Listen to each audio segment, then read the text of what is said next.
fundador que era a mesma empresa refundada. E até parar na Marvel, né? E poucas pessoas sabem, mas o Kirby, nessa época realmente que o Simon e o Kirby foram trabalhar escondido para DC Comics, né? Ele fazia as histórias do Arqueiro Verde. Ele que começou a recontar as histórias do Arqueiro Verde. Então, assim, poucas pessoas sabem disso. Eu acho isso um absurdo, porque o Arqueiro ainda é um personagem muito adorado pelas pessoas também, por causa do desenho, por causa da série. As pessoas amam o Arqueiro Verde. Na verdade aconteceu um pouco depois, cara. Depois da guerra aconteceu isso daí. Isso foi junto com o Sky Master. Até os anos 50, né? Até ali os anos 50 que eu tô Quando o Martin Goodman descobre que o Joe Simon e o Jack Kirby estão trabalhando para outra editora, ele fica puto. O que não faz o menor sentido, porque a partir do momento que você tem um freelance, esse freelance trabalha para quem ele quiser no tempo que ele tem, né? Então o Martin Goodman fica puto e fala, não, vocês estão na rua e não vão ganhar mais nada para fazer o Capitão América, eu vou colocar outra pessoa para escrever o Capitão América. Ele coloca o Stan Lee na época, que era um office boy que tinha entrado lá, que o Jack Kirby odiava, para escrever o Capitão América. Inclusive o Jack Kirby jurava que achava que tinha sido o moleque Stan Lee que tinha entregado eles, né, Gabriel, pro Martin. Sim, porque e a partir disso eles vão padecer. Sim, o Lee, ele era realmente um parente do Goodman, né, cara? Então ele apareceu ali realmente como um moleque chato que achava que tinha um espaço decente na editora. Sendo que era um garoto que tinha pouca função. E aí ele acabou crescendo, realmente, Stan Lee acabou crescendo na editora, realmente por falta do Kirby e do Simon, que saiu ali. Então realmente dá essa dúvida. Será que o Kirby falou, que o Lee falou? Será que o Lee não falou? Ninguém sabe até hoje, Stan né? Lee, Mas moleque, uma coisa de tocando flauta. Ele encostava na mesa do Jack Kirby e Joe Simon trabalhando e ficava tocando flauta, soprando borrachinha para fazer brincadeira. Ele era um moleque, assim, brincalhão, assim, alegre, bem diferente da personalidade do Jack Kirby, que apesar de ali estar jovem, perto dos seus 30 anos, já era um ranzinza, já era um baixinho bem ranzinza e de difícil temperamento também, né? O Jack Kirby sempre teve esse temperamento muito encalorado, assim, né? Então ele não se dava nem um pouco bem com o Stan Lee, que era esse moleque alegre, bobo, fazer piadinha, contar história, falastrão. Desde essa época ele já era bem falastrão, bem marketing. E o Stan Lee, com a saída do Jack Kirby e do Joe Simon, ele acaba crescendo na empresa por falta de funcionário, porque o Martin Goodman nunca mais trouxe nenhum funcionário fixo, só deixou o Stan Lee lá, que foi crescendo a partir disso. Sim.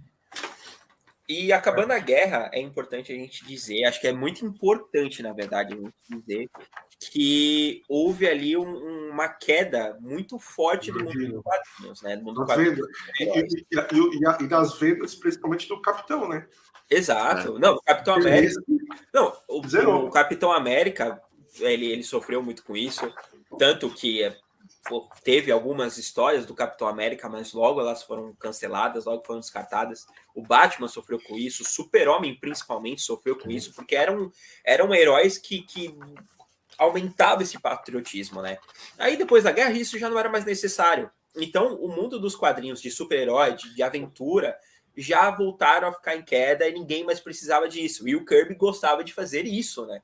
Então eles acabaram tendo pouquíssimo espaço nessa época, e as histórias em quadrinho acabaram voltando ao que eram os pulps da época, voltaram à ficção científica, voltaram ao romance e voltaram aos monstros, né? Principalmente a Timely. A Timely voltou a quadrinho de monstro, tanto que nessa época ali, até os anos 60, que a gente vai ver também a origem do Groot, né, cara? O Groot, vale dizer, a abertura para spoilers, que o visual do Groot que aparece no final do Guardiões da Galáxia 3 é o visual do Groot do Jack Kirby, Groot original, que é um Groot grande, com a cabeça com 3 galhos, que enfim, é o golzinho do Jack Kirby, né? Vale dizer isso. Sim.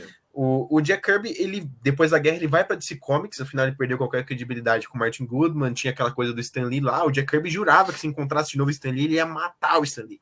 E ele vai trabalhar na DC Comics, ele trabalha em alguns quadrinhos de aventura, ficção científica, ele cria lá os Desafiadores do Desconhecido, trabalha no Arqueiro Verde, como a gente conhece, como o Gabriel falou. Sim, e os desafiadores do desconhecido são personagens incrivelmente importantíssimos para outros personagens que a gente vai citar mais tarde. A gente não sabe o real valor deles, né, cara? Exatamente. Isso é importantíssimo, porque é um grupo. Hoje a gente brinca, parece um quarteto, né? Eles têm o uniforme todo igual, eles têm outras personalidades, mas é importante também nessa mudança da DC, que tem até um gibi muito legal que chama Nova Fronteira. Muito bom, né? Muito bem lembrado. Incrível. Né? Darwin Cook gênio. Muito Kirby, homenageou muito o Kirby, então a gente aqui no Brasil quase não leu, né, esses personagens. Mas muda bastante. A ideia foi muito boa e impactou aí o negócio todo de novo, né? As equipes. Exato. Sim. O embrião ainda do que Pode falar, Gabriel. E eles ainda estavam naquela linha de realmente ficção científica e monstro, né? Eles não era super-herói. Os Desafiadores é realmente uma família de exploradores astronautas, assim, uma família entre aspas, né? Porque eles eram realmente uma equipe e tudo mais, com uniformes parecidos, que tinham aventuras pelo universo. Voavam numa nave fantástica, com monstros, tinha um pouquinho de fantasia também. Nós aí estamos falando dos anos 50, lá em pleno código de controle dos quadrinhos, bem lembrado, né? Em que os personagens de super-heróis tradicionais acabam tendo que se meio que infantilizar, né? Sim. Aí sim. O Gabriel já falou do Batman, falou do Super-Homem, foram os que sofreram mais. Foram os que mais sofreram, realmente. Mais sofreram com isso, né? Então, é um período aí, uma década bem complicada para o mundo dos super-heróis.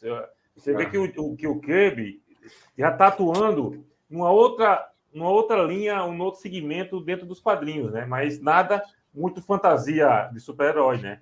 Justamente por causa desse período da história que é complicado. Sim, até porque as histórias do Arqueiro Verde que ele trabalhava na época eram histórias de vigilantismo, eram histórias políticas, eram histórias muito mais voltadas para um Robin Hood do que para um super-herói mesmo. Né? Até o Super-Homem e o Batman não tinham histórias de super-heróis, eram histórias de ficção científica, eles tinham que mudar isso. Ao e aí tempo realmente veio...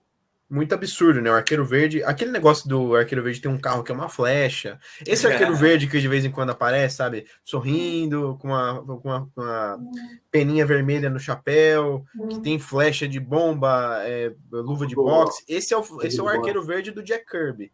Né? Ele teve que inventar aquilo por conta do código de ética e também ele estava naquele momento de ficção científica mesmo, mas realmente com bastante plot político, sim.